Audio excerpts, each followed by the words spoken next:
All right, you guys. So now that you've gotten a better understanding of what Facebook and Instagram ads can do, we need to go ahead and break down the internal workings of the platform so you can understand all the different terminologies and the different tools that we're going to utilize and that you're going to have access to through this ad platform. So the first of those is going to be our Facebook Business Manager. So Facebook Business Manager is essentially your Facebook business headquarters. So it's going to be the central location for all of the different pieces of the puzzle to get connected.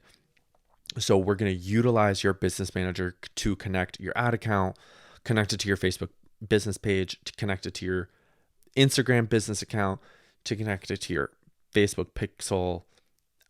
After we've connected your pixel to your business's website, you use it for your catalog, all of these different places. So your Facebook Business Manager is where you'll be able to manage permissions for everything as your business grows.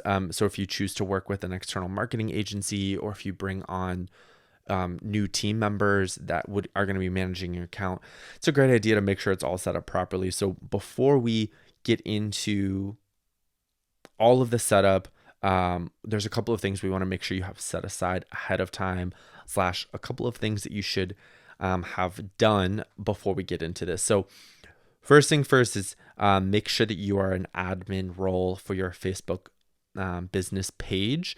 So you want to have full admin access.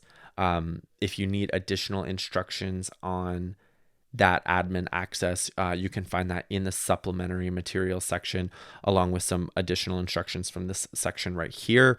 You'll also want the username and password for your Instagram account.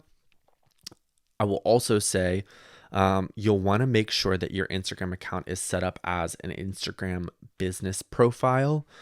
So if you don't currently have your Instagram set up as an Instagram business profile, you can find the steps and instructions to do that also in our supplementary materials section. And then you'll want to make sure you have that Instagram password, username and password. So your Instagram username is just your @ name for your business. You'll want that set aside, handy and ready to go as we connect everything into your business manager account. And then last but certainly not least is you want to make sure that you've got your username and password for your Shopify account as we go through the steps to connect your Shopify account to your Facebook pixel.